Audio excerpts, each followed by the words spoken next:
experience Week 7 Waiver Wire Pickup Power Rankings, Week 6 Recap, Week 6 Injuries.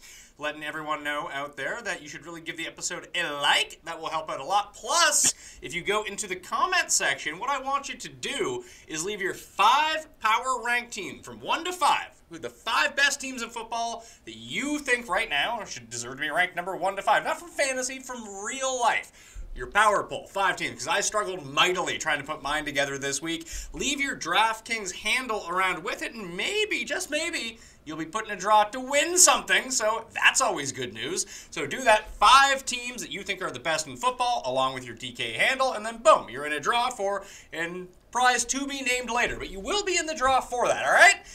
Joining me on the show this week to break everything down, he's a man of good spirits. He went 10-2 against the spread this week, despite the fact that he won no money off of it. It's Tim Anderson. Tim Anderson. That's not my name, and it was 11-2. Oh, 11-2. I'm sorry. It's a great week. Oh yeah, fantastic week. I couldn't be happier. Oh, excellent news. All right, well, let's get into the stories of the day. I want to start out with, let's go Aaron Rodgers first. Sure. He did, and he probably done for the year. They say he might be done for the year, but if they're in it, he'll be back, right? Yeah, I mean, he missed 7 weeks on his non-throwing shoulder. We figure he misses 7 or 8 weeks on a throwing shoulder if they're in it. But if they're rolling out Nick Hundley, they're probably not. They may not win another game. So who knows? I don't know about that. I mean, if they use Nick Hundley, that would be a problem because I think he's a catcher for like the Padres. Brett Hundley is who you're thinking of. Brett Hundley. I apologize. Yes. Listen, Brett Hundley wasn't a disaster for a guy with, how many reps do you think he gets in practice with Aaron Rodgers around?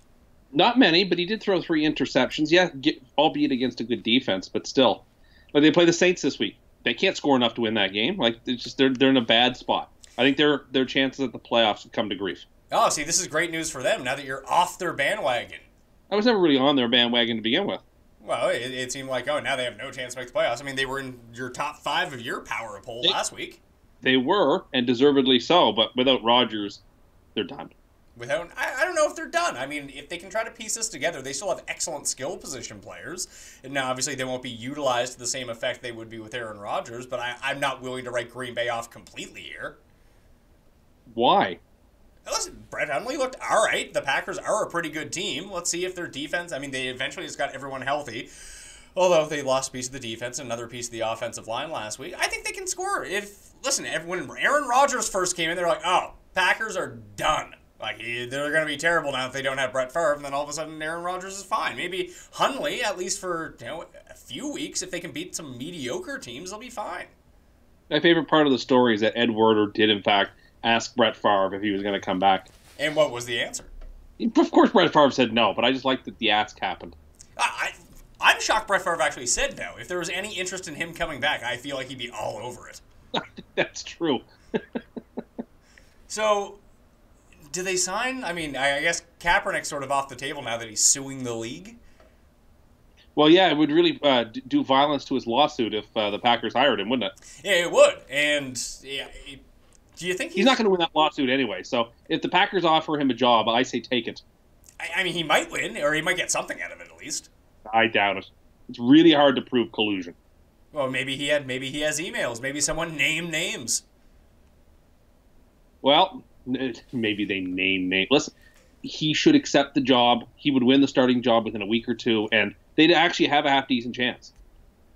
But they're not. They're going to sign someone you've never heard of or some guy off the bench and who will be the backup or the third-string QB, and the Packers will win 6 games the rest of the year. Yeah, I mean, if they win 6 more games the rest of the year, they're going to be fine and in the playoffs. Oh, I mean, 6 games total for the year. And they're not going to be that bad. They have the Bears in their division. The Lions are still in there, and the Lions look terrible now. Like, Green Bay, I don't think they're going to be fine, but I think they can churn out. They can get close to 10 wins here if Hundley's not a disaster. And I think with a week of actual practice, not facing Minnesota, getting more comfortable in this offense, and even as we saw yesterday with Aaron Jones and Ty Montgomery, Montgomery wasn't really able to run the ball all that effectively, but once he gets back to full health, maybe they change their game plan a little bit, milk the clock a little, and maybe they'll be okay. All he has to do is make a few throws a game. I don't care. There's no longer a playoff spot available for them, so it's over. And who has this playoff spot? Well, you figure Washington and Philly, one of those, both of them have a good chance to make it. The Rams and the Seahawks both have a decent chance. Minnesota, that's it. Now there's no more spots left. If there's, it's over. Did you say Atlanta? I said no. I said Washington and Philly in one division, so that's one wild card in a division. Okay. Seattle and the Rams in another. Well, okay, well that's 2 wild cards. And if Minnesota wins the North, the Packers are left without a chair. That's just how it is. Oh, I mean, so the Packers can still tread water here. I mean, Carolina, the Saints, and the Falcons will all beat up on themselves at some point. I mean, there's only 4 wins right there. The Packers still have 4 wins right now. And I didn't mention any of those teams. Yeah, and you're just giving the Rams a spot? The Rams look amazing. Oh, yeah, the unbeatable Rams. The Rams... Costing me my Super 7. The league gifted them that 4 o'clock game yesterday. Oh, please. The Rams are far likelier to make the playoffs than not make the playoffs at this point. We're, what, six games into the season? We're nearly halfway through the year, yes. They're 4-2. They still need to get to 10 wins. Do they have 6 wins on that schedule? Yes, they do. They probably have a loss to Arizona at some point. No, they play wonky games. They play them this week in London. Oh, it's in London? Yeah. Ugh, well, that's going to be bad news for Arizona and their biorhythm math. It is. They're awful away. They're awful away from Arizona, and they're, like, decent at home. And the Rams are staying in Jacksonville for, the whole week till they fly to London. That's a rough trip for them. See, they got gifted that 4 o'clock game because they had to fly to London the next week. It's all rigged against Jacksonville. If there was any team that things were rigged against, it wasn't Jacksonville. You're right. We'll get to that in a little bit. The worst call of the week that didn't involve Al Michaels. But, that's where we'll go with that. So quarterback replacements. Let's talk waiver wire very briefly here. So for streaming quarterbacks, I don't think there's any quarterback that you can just kind of go rush out and pick up off the wire, depending on how deep your league is, obviously. So, what percent is Alex Smith owned? You hate Alex Smith. No, I don't. What percent was he? What percent owned is he? I am going to go look right now. I would guess somewhere around 80%. Yeah. Oh, is he that high? I mean, because I picked him up in, I think, every single league I've been in the last week and a half or so. 80s? Yeah. Is that why he had a terrible week? Because you picked him up? No. Are you sure? No. He's 87% owned. Okay. Well, if in those 13% of leagues he's unowned, he needs to be owned. I don't know about that. He didn't look very good yesterday, and everyone is now hurt on that offense. That's okay. Pick him up. All right, well, you can't pick him up. He's 87% owned.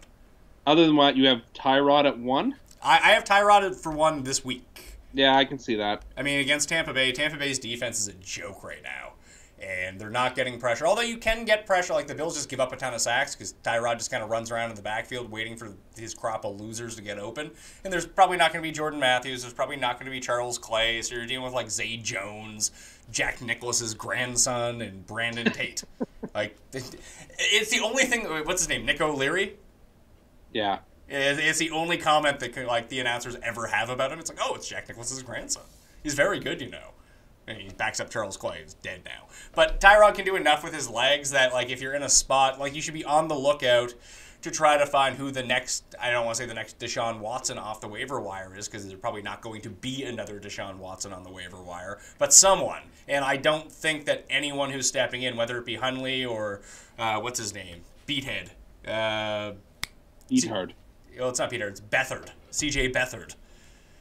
I don't think it's going to be him either. Whatever I want to call him. You're going to call him Beat Hard?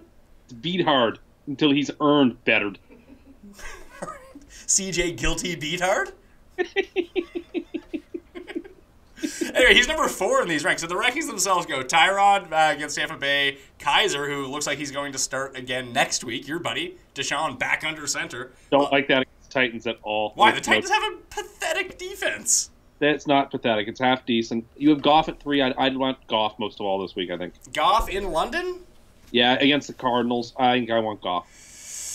I mean, listen, these are all slim pickings. But of all these, I think Goff's the play. Goff's a decent option. I have him at number 3 for a reason, but I don't like going to London, and it seems like a game where they might want to. I mean, his touchdown. How many touchdown passes did he throw yesterday? Just the one? And it was it was basically a forward handoff. Yeah, but to give Jacksonville their due, they are a good defense. Sure, and I mean they got some wonky. Their defense actually played really well yesterday. They gave up the special teams touchdown to start the game, and then they gave up the defense scored a touchdown for the Rams too. So you're right on that front. Let's just see. Defensive efficiency ratings. Where's Tennessee at here? Tennessee by DVOA is 26th so far this year. That'll climb up after tonight when they put the beating on Indianapolis. Oh, so you're trying to ride your hot 11-2 week with the Titans? Yes. How convinced are you that Mariota's healthy?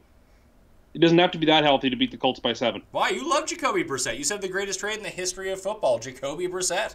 It's the greatest trade. I just said they won the trade, which I still believe, and I think it's hard to argue against. But I do think the Titans need this game badly. I mean, I guess so the Colts, but the Titans really need it. I mean, with the Texans being 3-3, the Titans cannot afford to give up any ground. Well, do you feel like the Titans just might be too cursed for the rest of their season? I mean, poor Dallas. Dallas didn't even get injuries. They just lost Zeke. They started off poorly, then they lose Zeke. The Raiders are just a disgrace right now. The Titans are probably going to be out of it after tonight, after something horrible happens to them. Well, I'd like to officially forsake the Raiders pick. Oh, I'm sorry? I'd like to officially forsake the Raiders. I give up on their pick. That pick. They're not making the playoffs. They're certainly not winning the Super Bowl. I say goodbye to them. So is this you trying to reverse curse the Raiders back to the playoffs, and then when they make the playoffs, you'll be like, I knew all along? Because that's what you do. No. This is I've got to be honest with my public, and I was wrong about the Raiders, and I must admit as such. And it's a gentleman has to cut his losses when he realizes he can no longer win. So if the Titans lose to Jacoby tonight, are you going to make the same proclamation about the Titans? You're just giving up on your AFC title game? No, because then the Titans would only be a game back of the division lead, even with a loss. So they still have everything in front of them. So that division is great either. All right, so the 6 that I'm looking at here. Tyrod, Kaiser, Goff, Beathard, Case Keenum at home against Baltimore, and then Trevor Siemian. I'm not even sure if Case Keenum's going to play or not. It could be Sam Bradford if he's okay from his injury. And then there's the rumblings, Tim. We talked about this last week. Teddy Roosevelt. He might be back soon. I'll believe it when I see him throwing passes in practice. Why? You can't watch their practices. You'll see highlights or clips of it. You'll hear that he's been doing it.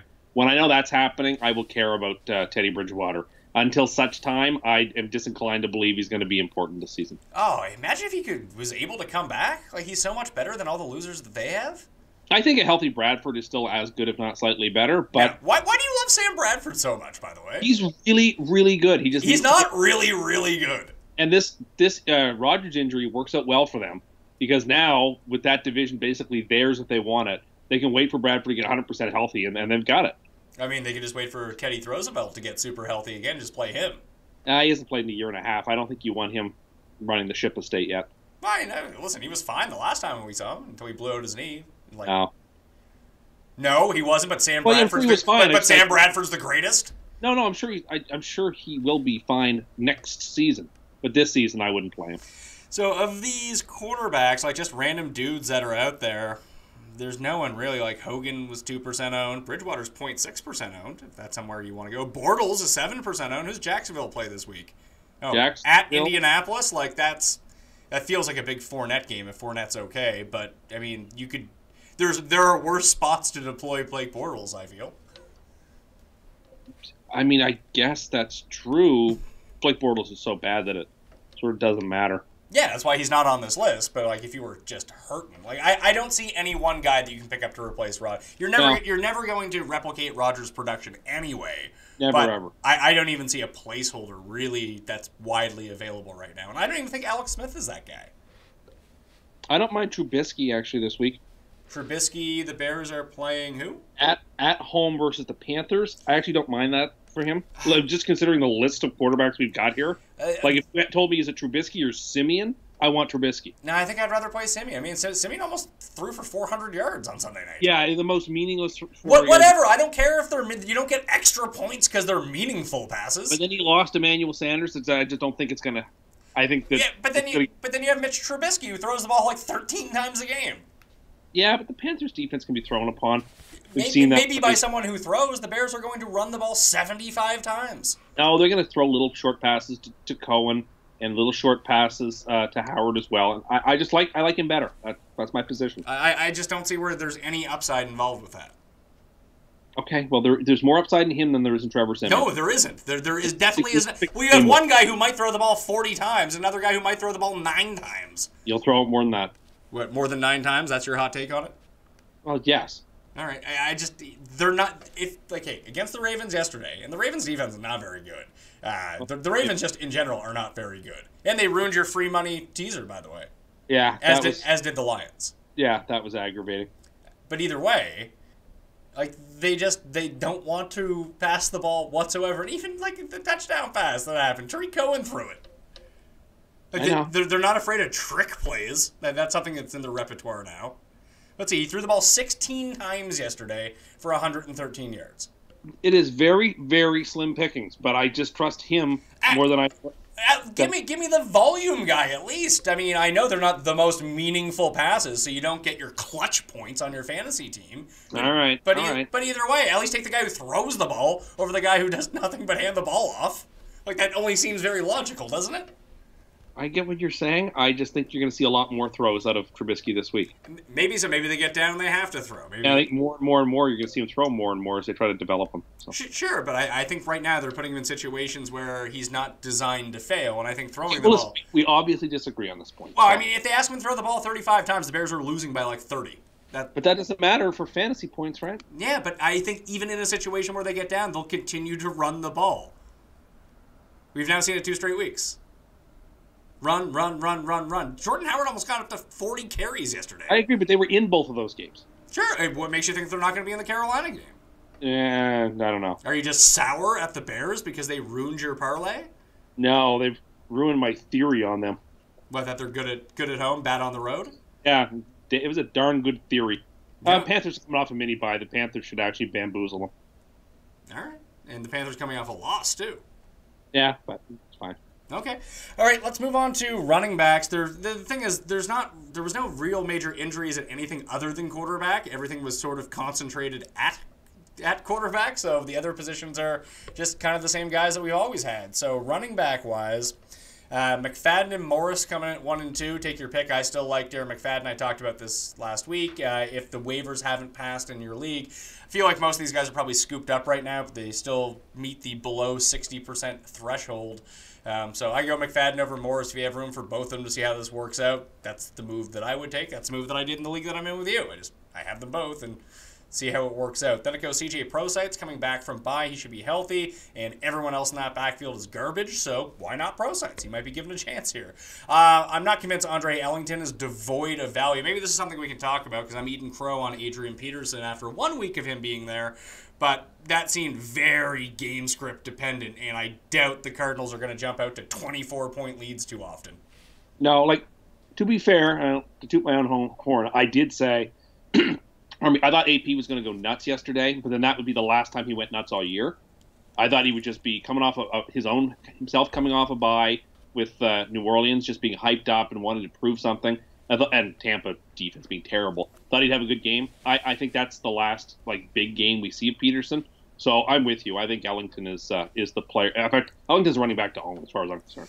Ellington, it really depends on the game flow. And it's funny because I wrote about this as soon as David Johnson went out as it pertained to Ellington, I think, versus Kerwin Williams at the time, who just turned out to be a disaster. But the games where the Cardinals are leading, that Williams theoretically would have a lot of value. He didn't because, the Cardinals never led in games and he wasn't any good. And then it sort of applied to Chris Johnson as well. Now it applies to Adrian Peterson. If they can get out to a lead and when games are close, he'll be in. But we've seen every time that Arizona leaves Arizona or plays any team that's somewhat okay, Andre Ellington's in the game and he's catching passes because Carson Palmer's going to throw the ball 45 times. Carson Palmer must be over the threshold for ownership now. Or else he's at 63%. Carson Palmer is probably the most available decent replacement, by the way, for Aaron Rodgers. He just doesn't happen to qualify for the list in the column on DKPlaybook.com, which does get updated over and over and over throughout the week when we get more information about injuries. But I wrote it down here, who they have the next few games. Well, they're playing the Rams in Twickenham. Yeah, so they have the Rams, Niners, Seattle, and Houston. The only game where they're expected to have a lead against any of them is against San Francisco. And the last time they played San Francisco, they had to go to overtime. So I think right now, if you have Adrian Peterson, you probably spent all your fab bucks on him, or you just casually had him on your bench. Trade him for the world right now, because there is someone in your league who will bite on Adrian Peterson. I am not one of those guys, and I'm not in the position to be able to trade him, because I never picked him up to begin with, which turned out to be a bad move on my part. But I would try to cash out right now. I agree with you. I came close to acquiring him this week and couldn't get him, and that's annoying. But is it because someone spent like 80 of their fab bucks? No, it was someone in our keeper league who just didn't feel like using him as the throw-in, because I was trying to get him as a throw-in. So. Didn't work. Is that the deal that you gave up Jarek McKinnon for nothing for? I got a third-round pick for him. Oh, Jarek. Jarek has keeper value, so it's actually a good trade. Yeah, well, it's a good trade for the other guy, because now he has Jarek. Unstoppable Jarek. I still think he's going to fall apart. I have no faith in him. Who would you rather have, Jarek or Adrian Peterson? Oh, I guess I suppose I would have to say Jarek in that situation. Yeah, I think the answer is Jarek, and I don't think it's overly close. Well, you could make the case it's close, because Peterson might get 85% of the carries, and then what? Listen, Adrian Peterson will get 85% of the carries in Arizona. You run that car as hard as you can. Yeah, but the problem with the Cardinals is that they're not going to be able to run the ball that much. They're going to try. They're going to drive that thing like you used to drive that Saturn station wagon to the mat. Oh, yeah, that really did go, and then people would be freaking out in the back seat because the governor would kick in.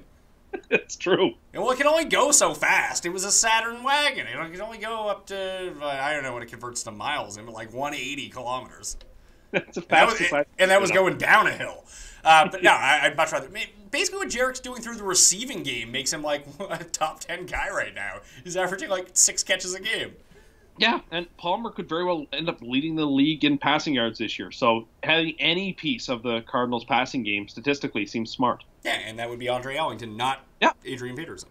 All right, so Ellington's at 4. And listen, it's a very weak week at running back. So after him, it's Marlon Mack, who we'll see more of in the Monday Nighter. Wendell Smallwood. I mean, he now has 10 days off. Hopefully he can get the knee right. Like, Blunt hasn't really looked all that good as the starter in Philly. Kenyon Barner's playing like 40% of the snaps. So there is an opportunity for Smallwood to come back if he performs to take this job again. And now you get him for free.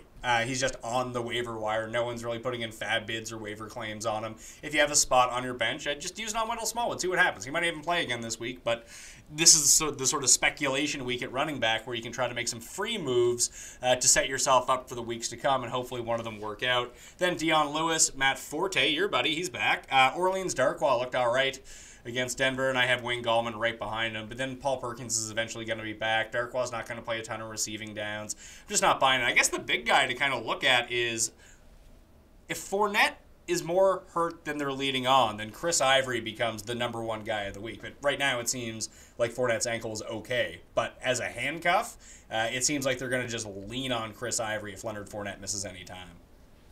Yeah, they'll lean on any running back because they have the worst quarterback in the NFL. So it doesn't matter who their backup was. He'd be the #1 own. They could have Trent Richardson back. He'd be the #1 own. So he'd get 30 carries a game. Oh, Trent Richardson? CFL Trent Richardson? The very same. But, that's the point I'm making is that because the Jaguars cannot win games with their quarterback, whoever their running back is, whether it be Fournette, whether it be Ivory, is just going to get all the touches.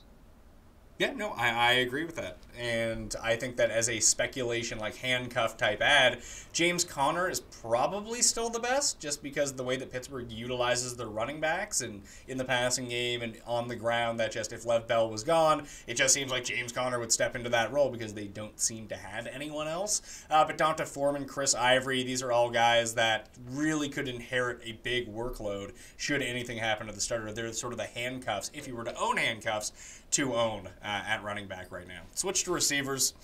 You see Martavis Bryant wants to be traded? Yeah, well, he can come to New York. We'll have him.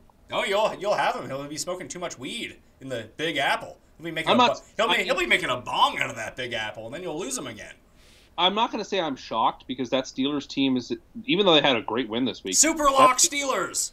I picked them too. I like that. I liked them to cover that game. I didn't know if they were going to win it, but that team still is filled with a lot of turmoil, and I don't know whether they're going to overcome it. So I'm not surprised that Bryant wants his way out of there, but he hasn't earned the right to demand a trade. So if I was the Steelers, I would tell him no. You stay where you are.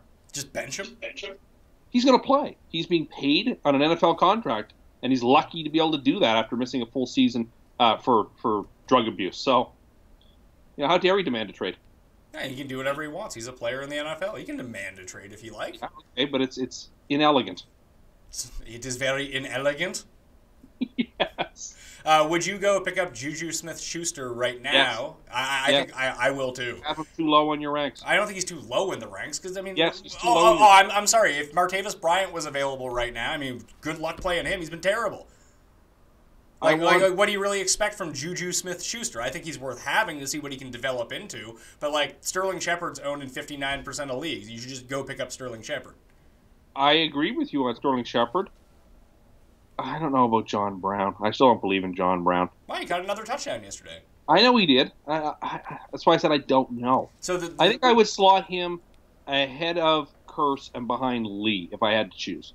All right, so that's very nitpicky. So we're going to the entire top 10 of the rankings are Sterling Shepard, then John Brown, Cooper Kupp, Mohamed Sanu, who should be back this week and draws the Patriots. It's a really nice matchup. Robert Woods, Marquise Lee, Jermaine Kearse. Oh, it's not a good matchup. He'll just fumble. Benny Fowler, Alan Hearns, and Juju Smith-Schuster, then Ricardo Louis, who keeps getting all of the targets in the world. He actually should have had a 90-yard touchdown yesterday, and I know. Poor Hollywood Hogan couldn't get it done for him. Then our boy P. Rich, he's still lurking. Yeah, P. Rich coming back off the bye. I still like him more than Tyler Lockett. Then Aguilar. I'm not real convinced about Aguilar. I know he's been all right, but the fact that he's catching the ball now, I suppose, lends itself more to fantasy value. He doesn't just drop everything that comes his way. But when we get to the power poll, I assume that you have Philly at number 1. But I don't know. There's something about Philly that they just feel a little bit like smoke and mirrors on offense. Yeah, welcome to the NFL. Everyone's bad. Yeah, maybe I shouldn't be too critical of them because you're right. Everyone is kind of bad right now. But I don't know. Would you ever feel comfortable playing Nelson Aguilar? No. So you have no problem with him being lower on this list than he probably deserves to be? Yeah, I'm fine with that. One guy you do have. I don't know whether he's worth a pickup or not, but I like him. Is it Adam Humphries? Because we know you love Adam Humphries. No. If indeed Tate is out for a while. They have a guy named T.J. Jones on that team in Detroit. I think he's a very interesting play if Tate can't go. Well, here's the thing. They have a bye week. They do. No, that's why I don't know whether he's really worth owning. But in 2 weeks' time, when they come back, if Tate can't go, in a cash game situation in particular on Draftkings, T.J. Jones would be a receiver I would be interested in firing in my flex, so it gave me some money to play with elsewhere. Yeah, I see. I would just think that Marvin Jones would absorb every single target, and Kenny Golladay is probably going to be back anyway, and Golladay would play over T.J. Jones. All right, well, fair enough. And that's why you go pick up Babytron if he's healthy, which he hasn't been. But the bye week, I assume Golden Tate's going to be fine coming out of the bye week. I hope so. There's no news that he separated his shoulder or anything. He just had a shoulder injury. I guess we'll learn more about that as the week goes on. Then I'll have the update in the column and move some of those guys up. But going into the bye with 14 days off, I figure he's going to be okay coming out of it. Yeah, and a big game on primetime against the Steelers in 2 weeks. If they can get him in the game, I guess they would try to. Okay, so those are the receivers. The only other guy that I really wanted to mention was everyone's kind of banged up in the Ravens receiving core, and this is more for your 16-team leagues if you desperately need someone to plug in. But there's this guy. His name is Chris Moore, and I thought it was Marlon Moore forever when I was watching the game. Then I actually Googled it, and it was Chris Moore. But Jeremy Maclin missed the game with his shoulder. Brashad Perriman came into the game injured, then suffered a concussion. Mike Wallace got absolutely destroyed in that game and ended up coming back in somehow. But he had just ended up with 7 targets. Max Williams got hurt. They're legitimately running out of bodies to throw to. He is a body. He's now starting for them as long as Maclin sits. So Chris Moore, 16-team league. If you don't want to take a 0 at wide receiver, he did have 7 targets, and he might be able to catch 4 or 5 of them. And that's not the end of the world. If that's the move you have to make. But Juju Schuster, and of all, between Brown and Kupp, and Robert Woods draws a really nice matchup this week against Arizona, as does Kupp. Anyone who's not a wide receiver 1 against the Cardinals right now is just tearing them up. Humphries had a decent day yesterday. Deshaun Jackson had a good game yesterday. And even the week before, when you go back and look at it, Aguilar had the big game, Torrey Smith had the big game. And Robert Woods is the one who's getting all the targets because Sammy Watkins sucks because you like him and you ruined his career. I still think he'll be fine. I'm not afraid of him. Sorry, Bane. I didn't ruin his career. I wish I could do a Bane impression. But we all know how good your impressions are. I'm shocked you can't. You should do a Bane impression. Oh, you think the shadows are your friends? You merely adopted the dark. I was born in it, molded by it. Why does he vaguely sound like Snagglepuss? Oh, I'm going to Gotham even. Basically what your impression was.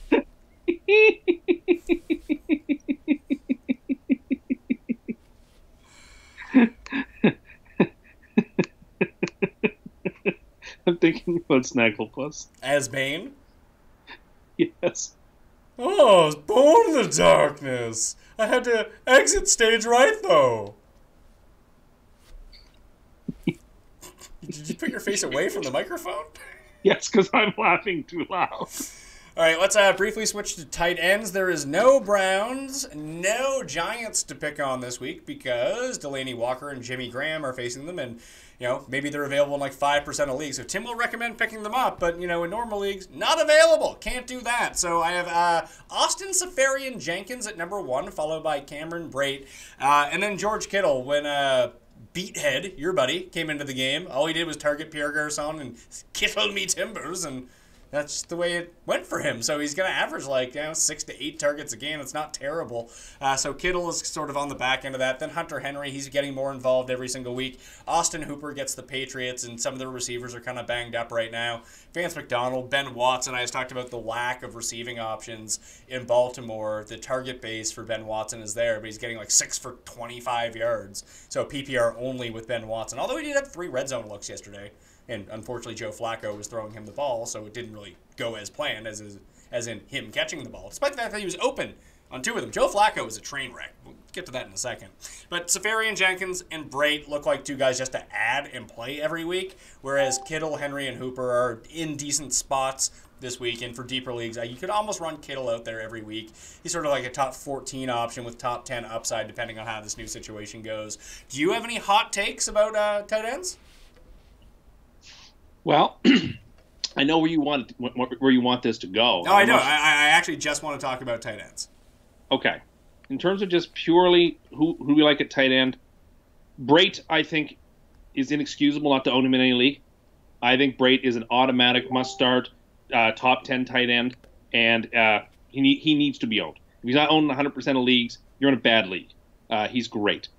I don't mean that he catches one every week. That is not going to stop. You might be off on those trends. I don't think he averages a touchdown a week. Seems like he does. He's great. It does seem like he does, but he doesn't.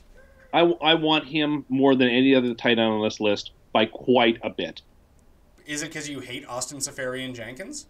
I don't hate Austin Seferian-Jenkins. I just don't think he's very good. Well, you don't think he's very good. The guy's averaging 9 targets a week, and he's the best player in the Jets' offense.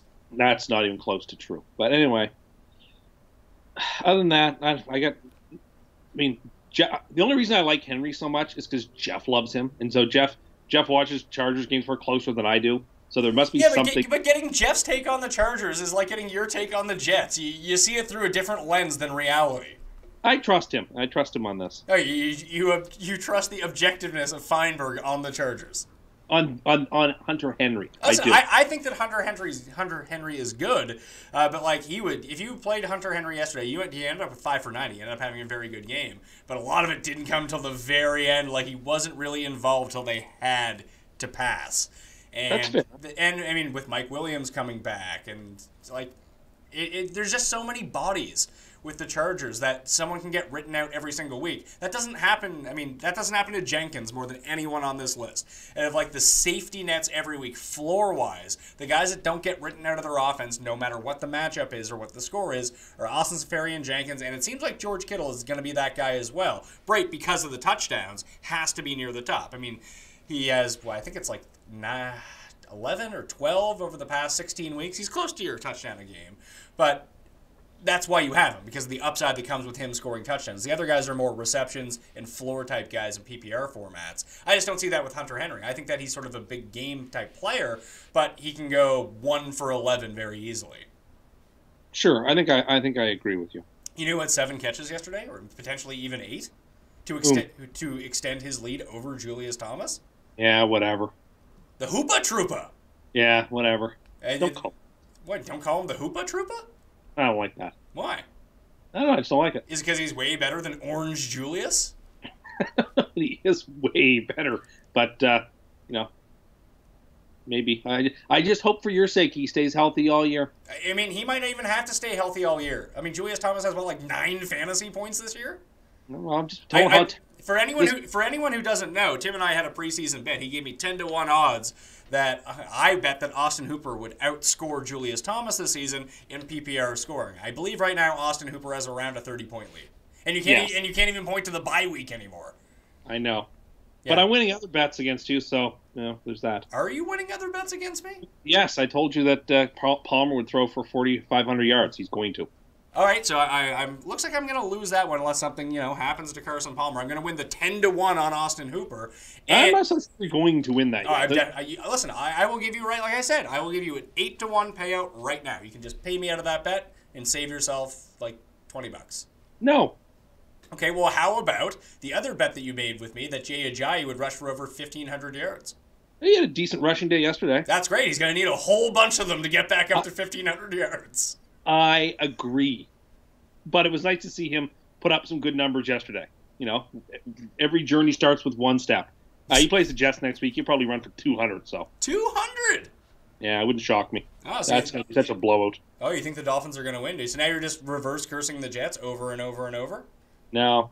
One of my Jets friends or people on Twitter tweeted yesterday that we weren't supposed to have to care about this season, and this is the worst. So I like that you have Jets friends on the internet. Yeah, well, Is it because you have none in real life? I have friends. No, Jets friends. No, I have no Jets friends in real life. It's probably for the best. I would think so. Imagine if there was 2 of you pacing around acting like lunatics. Oh, did you see you got immortalized by a GIF? Yeah, well... Jumbo Jets! Yeah, I had a feeling that from the second that the text was sent to you, that that sort of thing would happen. But I didn't realize a GIF would be made. That's annoying. All right, defenses before we get into sort of the recap of everything here. Week 7, streaming defenses. I got the Rams against the Cardinals, then Buffalo against Tampa Bay. It looks like Jameis is going to play. It looks like he could have came back into that game, but, the Fitzmagic was spitting hot fire. You couldn't take him out of the game. How could you, even though he threw a terrible pick in that game? Well, that's kind of what he does. That's his entire game plan. Not me. Tennessee at Cleveland, Tampa Bay at Buffalo. Like I mentioned before, you can sack Tyrod. Not a great week for streaming defenses either. Pittsburgh against Cincinnati, the Jets at Miami. Then you have Chicago at home against Carolina. Then the Chargers at home against Denver. I really like the Rams here. I kind of like the Bills, and the Titans are okay just because Kaiser's going to turn the ball over 5 times. It doesn't really matter if he scores 3 rushing touchdowns. He could have not only could Kaiser have a good fantasy day, the Titans defense could have a good fantasy day against him. It's not one of those mutually exclusive things. So it's kind of like Stafford and the Saints defense yesterday, where just boom, boom, boom, boom, boom. And I have a hunch on a defense this week, and I know it's risky biz, but I really like the 49ers at home this week. 49ers at home against the Cowboys without Ezekiel Elliott. On the Dallas outside on the road on the West Coast. I understand why you don't have them on this list. I just have a gut feeling that the Niners defense is going to play really well this week.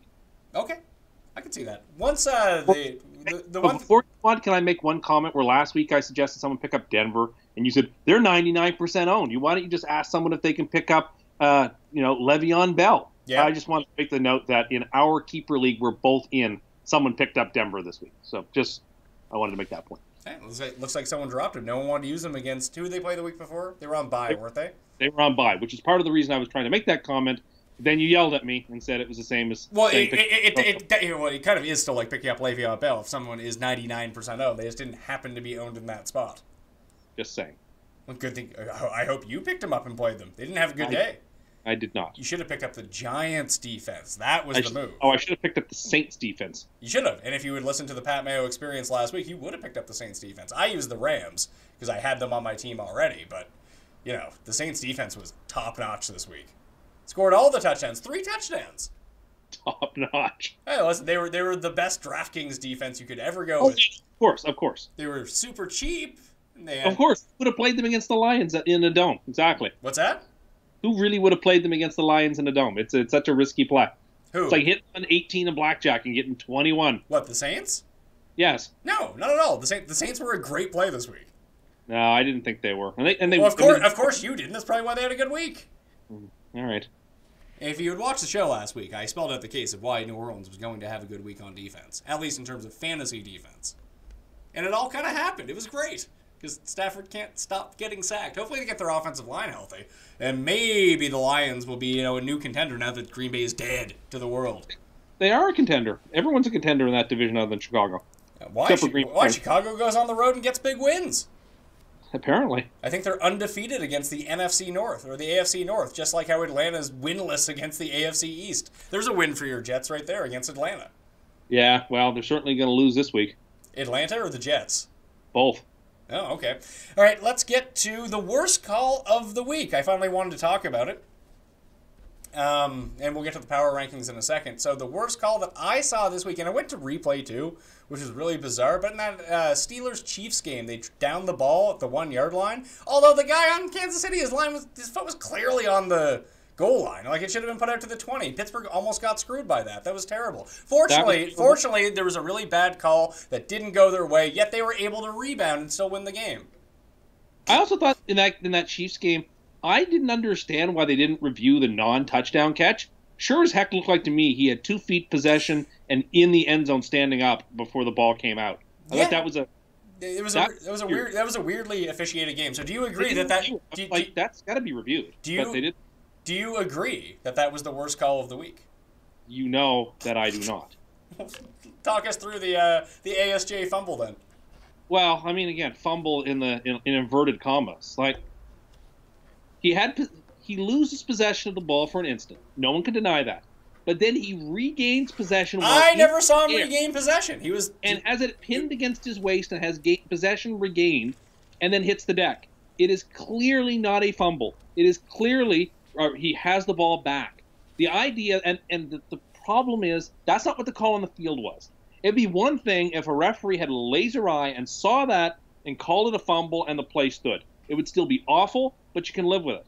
But the fact that they went to replay and that you need to have incontrovertible evidence to overturn a call. There is not, in anybody's estimation, incontrovertible evidence that the ball was lost and that the possession was not regained before he hit the turf. Well, I think that's where this comes into play. The only thing that you could really see from the entire thing is that he lost possession of the ball. You don't see him get it back. Now, yes, maybe you can. No, you don't. No, you didn't. This is just you being a bitter Jets fan. And I have broken this down like this is a Bruder film. I'm sure you did. I'm sure every time the Jets got screwed. Every single time. This is what happens when you leave the game in the hands of the refs against the Patriots. You know, you're playing 11 on 18 instead of 11 on 11. Oh, the poor Jets fans. Poor you. It's not just Jets fans. It's anyone who plays against the Patriots. They get every break. You can go back as far as you want. You can go to the tuck rule if you want. At every turn, they just have a horseshoe up their rear end, and and it always works out for them. The Jets and Patriots both scored 24 points yesterday, only that the Jets only got to count 17 of them. Oh, so you're now using your theoretical points? Is it going to be a moral victory for the Jets? No, it wasn't a moral victory. In fact, on the show on Thursday, that game went exactly as I said it would. That we'd have false hope, that we'd lose by 7, and that we'd cover. It went exactly the script. But we had the game turned on 2 plays. There was the fumble that wasn't a fumble. But just as importantly, in the first half, Screens drops a pick that could have easily been a pick 6. And if he had held on to that ball, it was 14-0 still at that point. If he holds on to the ball, it's either 17 at worst or 21-0, and the game is over.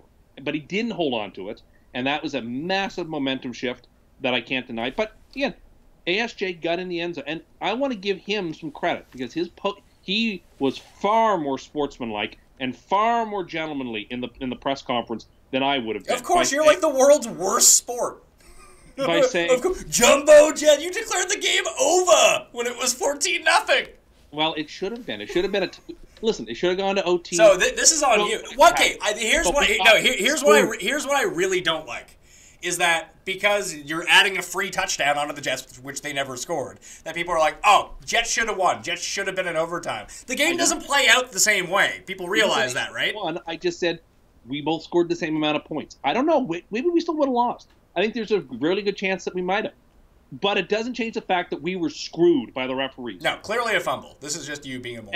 And it bookended a week for me, and it started on Thursday or Friday, whenever the 5th game in the NLDS was. I made this comment about replay on Twitter and sports, is that in that game, the decisive play turned on a player diving back to the bag, and that only through super-duper slow-mo, through physical necessity, does his hand come off the bag before it comes back on, and they reverse the call to call him out. And this is becoming the real problem with replay in pro sports. What, is that they're getting the calls right? Yeah, see, that's the cheap mantra of, oh, you want to get the call right, is not a good question. It's not a meaningful question.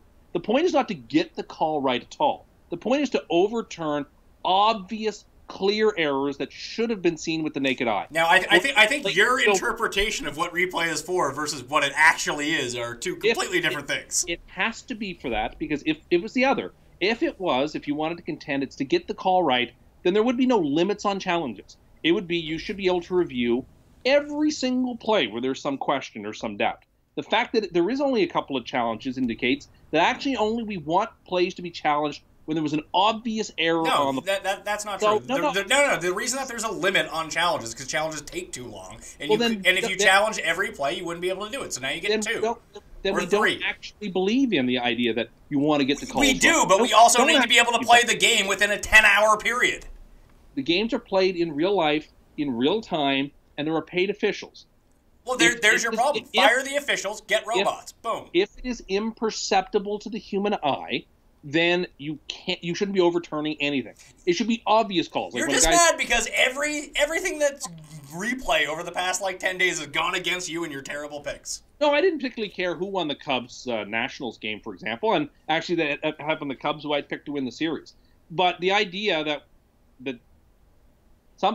these sports are games, and they have sets of rules that were written long before replay was even you could even envision it, and it's being played in real time in a way that something that's imperceptible to vision that happens in 1/110th of a second should not be used as a decisive game changer.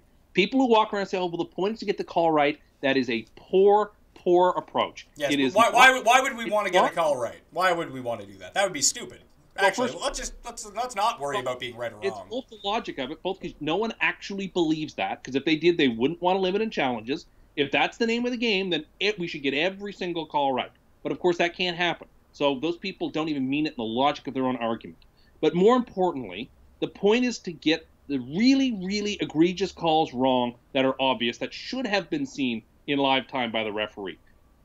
Whether it be the Jets fumble or coming off the bag in 1/10th of a second, only super slow-mo can see, those do not need to be reversed. It is a bad idea that they're being reversed, and it is hurting sports in a meaningful way.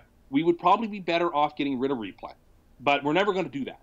So the point is to do it as little as possible and as unobtrusively as possible to the sport. And so it's changing outcomes of games that wouldn't have been overturned 15, 20, 30 years ago, and we were better off then than we are now, breaking everything down piece by piece. So that's my position. Should we also ban the forward pass in football too? Because that existed before the forward pass did. No, and football would just be easier back then. But again, you're not taking my argument seriously. I know, I'm not.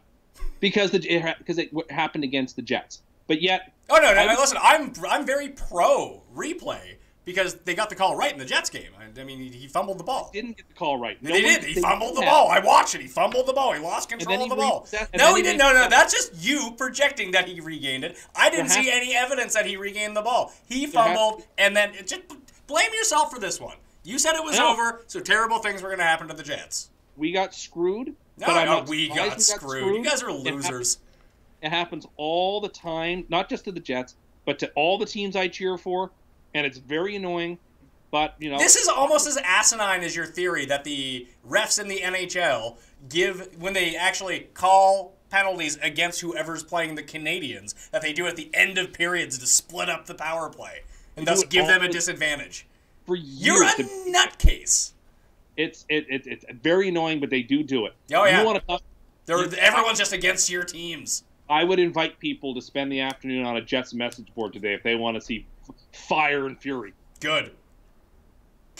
Everyone should go to. Where is the best Jets message board that people can go check this out? There's a lot of different ones. You know, the Reddit board is funny. Is it funny or sad? Well, right now we're angry because we know we got robbed, and it's nice. And the worst thing was on Twitter yesterday. Listen, folks, I do appreciate your kind comments, but I got so many tweets from people saying, "Oh wow, the Jets got screwed there." It's like, yeah, I know, I saw it too. Everyone thinks the Jets got screwed. You know, I have to get over this, but it's very annoying. You'll never get over it. This is what you're going to hang your hat on. The Jets are not going to win a game for the rest of the season. You'll be like, well, if that touchdown had counted, they would have won 11 games. That's how your mind works. I'm not going to do that because when we went through the schedule a couple weeks ago, I had picked this as a loss. So nothing changed. So they're still on pace for 10 wins? 9 or 10 is possible. I mean, listen, what did we see yesterday? The Jets and Patriots, what's the difference between them? Is Brady's, of course, a difference, but those two teams are far closer than we would have imagined. They're both bad teams. So what do you do? And the Jets almost got a free touchdown after it wasn't a touchdown. It's a good thing. It was a good thing there was replay. It's not replay. Getting if we can hammer anything home, it's the cheap sort of line for people to say, "Oh, don't you want to get the call right?" Those people do not. Why don't you want to get the call right? Why are you okay with calls being wrong? Because the logic is internally inconsistent of that argument. That's why. Because those people don't actually mean it. I think that they do. I think that people want to see the right calls. Then you are required to be in favor of replay on any single play at any time with no limit. No, it's not. Now you're just taking it to an extreme that can't physically happen during a game. Now, if there was a way that you could do that, like I said, then yes, I would be all for it. But you would actually have no playing time of the game anymore. That's why it has to be limited. Until they get to the point where replay can be instantaneous, and maybe the ref isn't even on the field. He's up in the video booth just watching everything. I don't know how to do it. But if we could get every call right, then unlimited challenges. We wouldn't even need challenges because there'd be someone reviewing everything anyway. It's the point that's not actually what we value most. We value, game time and other things more than getting all the calls right. Sure, but the point of replay is to get the call right. No, it's not. It's a challenge system. It's not about getting the call right. It was never intended for that. It was intended to right obvious wrongs. And an obvious wrong was righted yesterday because they took the touchdown off the board because it wasn't a touchdown. It was a fumble. It was not obvious. It was clearly obvious. He dropped the ball's coming out of his hands. I don't know what you're watching. If you can't see it in live play, clear and obvious, you can't make the call. They did. Get rid of replay. My team lost. It was not controversial. And this could end up ruining the whole season. These are the types of losses that my poor team. They got screwed. They got screwed. I remember saying I was at a house during the game, and I remember saying if I were the Jets coach, I would tell my team, let's go to the locker room. Of course, because you're the world's worst sport. Let's just go to the locker room because obviously we're playing 11 on 18. I'm taking my ball, and we can't play anymore because I didn't win. Well, it's not about not winning. It's about having all the decks stacked against you at every turn. Oh, you're the worst. I'm so glad this happened to the Jets. You have no idea. Oh, I know you do. And I know you're happy about it. It could not make me any happier. Yeah, well, I'm glad that my misery has brought you some joy. Oh, I think that everyone was very excited when it happened. It's just been, after Black Tuesday, this is not a good capper to the week. So what you're saying, that last week, the week 6 of the NFL season did not go your way? Even though I had an amazing picks week, nothing went my way. I mean, you had an amazing picks week and weren't able to cash in on it. I know. How can the 2 games I teased be the 2 I got wrong? Happens. So the Lions and Ravens were the only 2 games you got wrong all yesterday? Yep. Oh, that sucks. And it's funny because I think I had like a break-even week. I think I was like 7-7 or 7-6 or something like that. But I was 6-1 in Super 7. Well, I mean, listen, sometimes that's how it works. I'm cheering for you. If I can't win the Super 7, I'm cheering for you. Oh God, don't put that on me. I'd like to see you do well. No, now I'm gonna come in dead last. I just got myself back into it. Whether I say things or not has no material impact on anything. I think people would disagree with that. If we ran a poll right now, and maybe people can kind of do this too. You can vote in this poll. If Tim puts his blessing on your team or on you, do you have a better or far worse chance of succeeding at whatever you're doing? I'm pretty sure the answer is far worse. Like, just watch the Raiders. I know this reverse curse on the Raiders. I don't know if it's going to work, though, because it's very obvious of what you're doing. When you try to harness the power of the curse, it tends not to work out for you. It needs I'm forsaking them. They're 2-4. They win one game, you're back all in on them. No, they beat Kansas City on Thursday night. You'll be like, oh, I was right about the Raiders all along. No, they're not, and they have no chance. And this is going to be just like the baseball playoffs. By the time we get to the NFL playoffs, you'll have actually picked every single team in the league to win the Super Bowl, and then you'll be like, oh, I was right. I picked them. That's happening in baseball right now. I am forsaking the Raiders. Let it be said. All right, let's get to the power poll. Ugh. What did you come up with? Because I was having problems with this. And like I mentioned to everyone, leave a comment, leave your Draftkings handle, get yourself in the draw. And remember to give the episode a like, too. That really does help with the engagement and SEO value so people can find it. Also, tell people about it. I mean, we all know that our picks are terrible, so if you just share it with other people, then you can just get them. Maybe they'll think it's good advice, and they'll take it, and you'll beat them. And that's the perfect way to go about it. So the number one team in football, Philly? Yeah, I think it's got to be Philadelphia. I mean, it's either Philly or the Chiefs, but the Chiefs beat Philly heads up, so that's enough to think maybe you should put the Chiefs one. But the Chiefs lost at home a terrible game. Philly's played a tougher schedule, I think. So you could talk me into either the Chiefs or Philly still at 1, but I'm going to put Philly at 1. Yeah. KC, Philly, like, it's really hard to find. It's really hard to find. The problem with KC right now is that, like, Kelsey's got a severe case of the dizzies, and He sure does. although Mike Florio reported that Tyreek Hill doesn't have a case of the dizzies, it looked like he has a case of the dizzies after getting absolutely leveled on the sidelines. They're down. Like, it's a lot of little things. Like, they lost Kendrick West yesterday to a concussion. Chris Conley blowing out his Achilles. I know Chris Conley isn't a super important member of the team, but he's someone who's been there for a while, and he's good depth that they have. He's someone that Alex Smith trusts. Albert Wilson didn't play yesterday. Like, they were left in the receiving corps with, who the hell was it? It was DeAnthony Thomas and Demarcus Robinson. Like, DeAnthony Thomas is a nice player, but in that game, if whoever, I forget who it was, which Pittsburgh defender, but if he actually tried to tackle DeAnthony Thomas instead of trying to strip sack him of the ball, he wouldn't have scored a touchdown. Certainly true. Like, you're just like, what are you doing? Like, if you tackle him, you run more time off. You're already winning. Like, the touchdown, yes, the touchdown didn't turn out to be meaningful, but just the more plays the Chiefs have to run, like, they're not looking good all game. You're getting into their backfield. But I think it's the offensive line problems that could come back to bite them, because Pittsburgh yesterday, I mean, they have a top 10 defensive line in terms of getting to the quarterback, but they were in that backfield. Even if the sacks didn't really translate, there was pressure on basically every play, and you saw that Kansas City's offense reverted back into what you kind of expected their offense to look like all year. Like, Kareem Hunt couldn't get going. Andy Reid did that thing where he did hey, let's not give our best player the ball. Because Andy Reid will do that sometimes. I think call timeouts before the 2-minute warning. I think that he's going to be fine, and I think that the Chiefs' offense is going to be fine, and the Chiefs are going to be good. But I think yesterday kind of showed where they're flawed and where teams can take advantage of them. Now, if not every team is going to have Pittsburgh's defensive line, and not every team is going to be able to get all that much pressure on Alex Smith, and guys are eventually going to get healthy again, so they should be all right.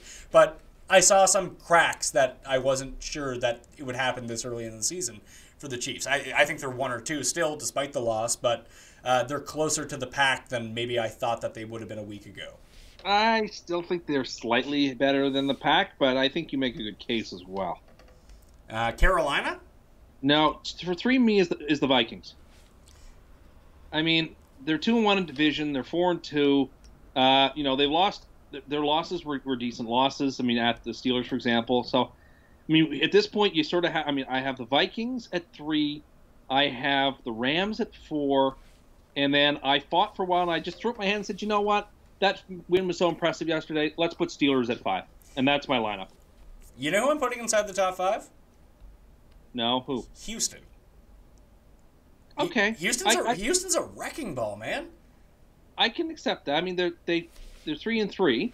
Sure. And they've won both good. I mean, they've looked good and they've looked bad in games. Yeah, I mean, okay, I can buy that. They've only had one legit loss, which was opening day to the Jaguars. So, Okay. And that was a game where Macho King Tommy Savage was starting. But like, Yeah, no, listen, I think that's reasonable enough.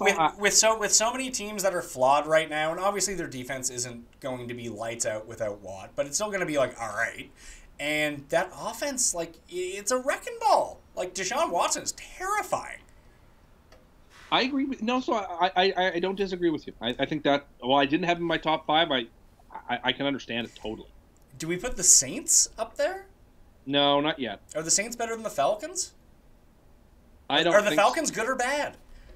Oh, who can say? I mean, the last 2 weeks, well, the last 2 games they played, they were playing what I thought were inferior teams and lost. I don't know. This would be.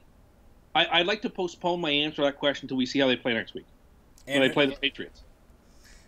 I mean, they're going to lose to the Patriots. The Patriots play in the AFC East. They can't beat AFC East teams. I do think the Patriots will beat them on Sunday night, but if the Falcons can't get up for that game and can't win, I mean, they'd be 3-3. I mean, they won 2 games in very sketchy fashion. They're an eyelash away from being, a 1-win team. So, I don't know about the Falcons. I don't know about the Cardinals. I don't know about the Cardinals. No, the Cardinals are bad. Are they? Yeah, well, I mean, yeah, they are. They're not a good team. Good year, and he's not. I mean, he's having a really good year because he keeps having to play in like garbage time. Like, everyone in the AFC East is bad and has significant problems. No, you see, I'm gonna move off my stance, and I'll even throw the Jets into this. I just think that I don't think that all the teams in the AFC East are bad. I think they're all just like very mediocre. Being very mediocre might put you in like the top half of the league this year. Okay, fair enough. I don't think the Bills are any good. They have a bunch of wins. Like I think that they lose this week against Tampa Bay. I don't know that they do. And I think everyone will be just pounding Buffalo because Tampa just lost in Arizona. No, I don't think that's the reason. I just think coming off a bye with a really good defense, Buffalo's a tough team. I feel like they have a fluky defense. Like they get gifted turnovers. And that's the reason that they're winning these games. And I just don't think that can keep up. I don't think that's sustainable. But like every team is flawed. Washington, I almost had my top. Like Washington's a good team. They should have lost too. But they should have lost to the Niners. But the Niners are a good 0-6 team, if such a thing can be said. Yeah, I mean they're better than the 0-6 Browns. They are they're probably better than the 2-4 Raiders right now. All right. Well, what about the the Chargers 2-4 or are they 3-2? No, Chargers are 2-4. They're 2-4. Like the Chargers should realistically be 4-2. Well, they could be. They could be. I mean, they missed 2 last-second, very makeable field goals that would have been 2 wins. The Broncos one would have just tied the game. It wouldn't have won the game. Sure. Okay, that's true. Although they seem to have a lot of momentum in that game. But they lost the Eagles by 2 points. They lost the Dolphins by 2 points. They lost the Broncos by 3 points.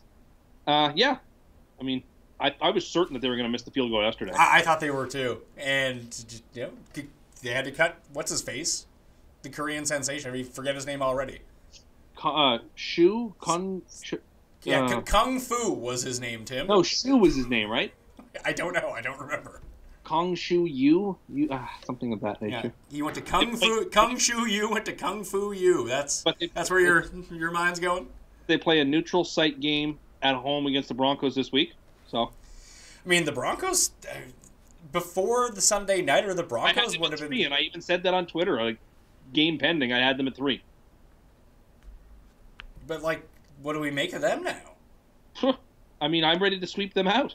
Why? It's one bad game. Teams can't have one bad. Like we're willing to give Kansas City a pass on a bad game. We can't give Denver a pass.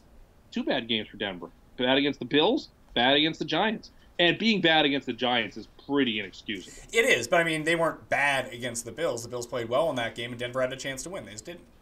Fair, but the Giants just went. I mean, the Giants were 0-5, and we were all over them. But like the Giants' 3 previous losses were all by 5 or fewer points. Like the Giants were losing games close, but still, there's no excuse for them to come in there and beat the Broncos. So I'm off them. They have the Broncos. Sorry, who are the Broncos playing next week? They play the Chargers. Yeah, the neutral site in Los Angeles. Like that could be a loss. Yeah, sure it could be. And the Chargers would be 3-4, and I think the division's still out of their reach because of divisional losses, but they could still be a wildcard, I suppose. Everyone could. There's no team in the AFC not named the Cleveland Browns who's out of it for the playoffs. But you've already declared Saxonville out of it. No, I mean, I don't like what the Raiders are doing right now, and I don't think they're making the playoffs. But they're only, a game back of a wild card. Like Unless you're the Browns, statistically, you have a chance to make the playoffs.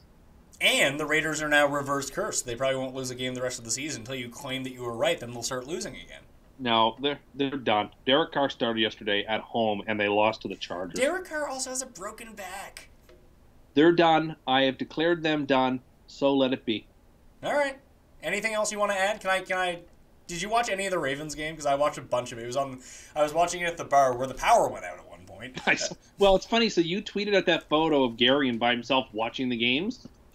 Well, it was an unexpected big day. Like normally there's it's a dive bar that we go to because they have all the TVs and they let us set up what's on what TV so we can actually see all the games. But it's usually maybe 15 people there during the early slate. There was a good 60 people there yesterday, and they had the Falcons-Dolphins game on. It was off in the corner, and poor Gary was just standing there watching it by himself. At one point, some guy came over and put his arm around him. And then he responded, "It's that's what life is like to be a Dolphins fan." And I tweeted at him, "How could it be worse?" And then their power went out. So that was the one good thing is that we're almost every single person at the place was able to stream a game on their phone. Well, that is good. So that was a nice thing to have. Millennials are not bothered by power outages. We don't need to be. Although they are because they can't get the free Wi-Fi that they need. But I don't need the free Wi-Fi. I ran my data. No, I know. But I watched a ton of this Ravens game. Yeah. Well, lucky you. It was actually it was kind of hilarious. But there was at one point, Flacco throwing the ball well over the line of scrimmage for a touchdown was kind of funny. That he was a good 3 yards past the line of scrimmage.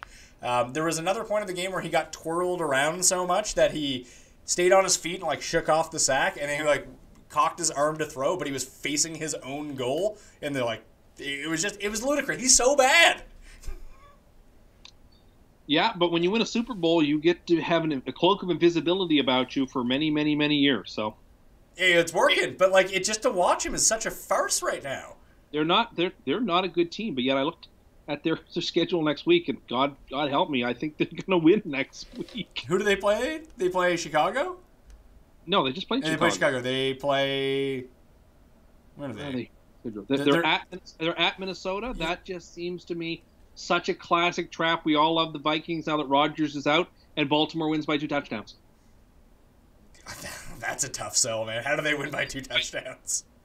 It's my week in the Super 7, and I feel like Baltimore is going to be on that list. No, but you just you should pass your week in the Super 7 because you just had your actual good weeks. You can't have 2 good weeks in a row.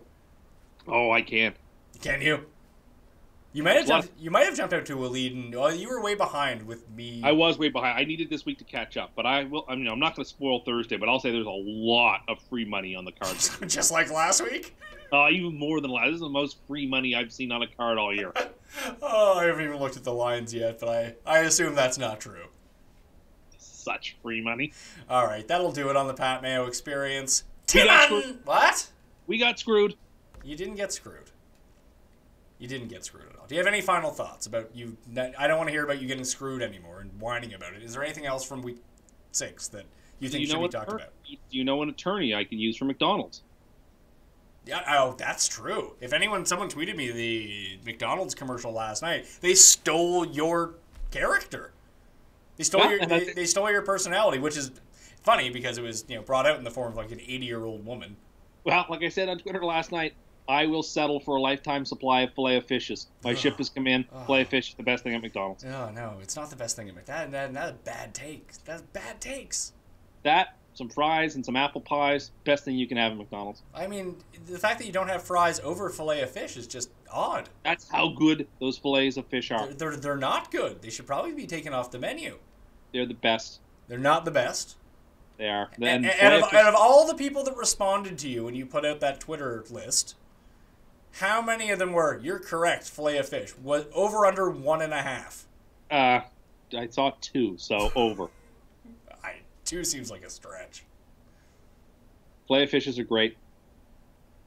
All right, well, that was the ramblings of insane person, Tim Anderson. Tim Anderson. That is not my name. Are you going to spend the entire day crying? No, I'm pretty much have got it out of my system now. It's not the first time we've been screwed against the Patriots. It won't be the last time. I'm not surprised. We move forward. pause. That's it. Just we move forward. Period. We move forward. Period. What can I do about it? You know, you can continue to whine about it because it seems like what you're going to be doing. Yeah, it was a good cathartic thing, but you know, we have the Dolphins this week. So the Dolphins win by 20. Oh, really? That's your stance? No, well, I just think we'll lose though. Just you made the point earlier that it could just turn into a spiral for the Jets that come out of this game, and that will be, we go back and look, that'll be the reason.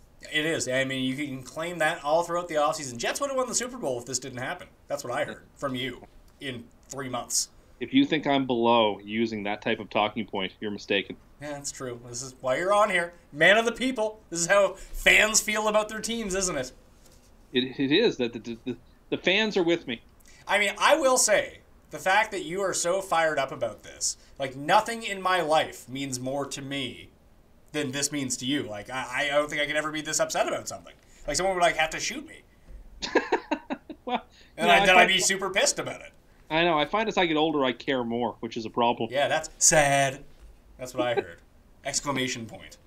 Anyway, Follow me at 87. I bring the funny. You don't bring the funny. You bring insane lists, which no one really believes, except for like 0.5% of the population. And apparently, that's good enough to make him a man of the people. Remember, put your top 5 power poll. Like when we tried to talk through this, you heard how confused we got. I want to hear from you guys. Maybe we'll take a consensus. Leave your DK handle underneath the comment too, because you will be entered in a draw for a prize, which I will reveal at a later date. But you want to get in that draw, I assure you. Remember to give the episode a like, or if you want to download the audio version of this episode, you can do that on iTunes, Stitcher, Podomatic Audio Boom, and Google Play, depending on which device you have for a phone or on your computer. You can just do that too. Who listens to podcasts on their computer? I mean, Garion does at work, but that's like the only person I know. Tim, do you do that? Yeah, I do. You listen like from your desktop or laptop, you listen to podcasts? Yeah, quite frequently. Really? Why don't you just listen to it from your phone? Because sometimes I'm home, like cleaning or doing something, and I just want to stream it off my computer while I'm like doing work. But wouldn't it make more sense to listen to it on your phone? Just put in some headphones and. Yeah, well, again, that's the millennial approach. Why can't I do everything on my? You're the one who talks about going to restaurants by yourself and putting in headphones and listening to podcasts. So it's good enough for you at restaurants, but when you're physically walking around, being able to hear the podcast better, that's not on the other side of the room. That's millennial. Get over yourself. I'm right. You're not right. You're a lunatic. Anyway, I'm Pat Mayo. You can follow me at ThePME on Twitter. You can follow all my content feed at Facebook.com/ThePME and on Instagram at ThePME as well. The updated rankings are on DKPlaybook.com, and all the video versions, of course, are on the Draftkings YouTube page. Thanks for watching. I'm Pat Mayo. Good luck this week. I'll see you next time.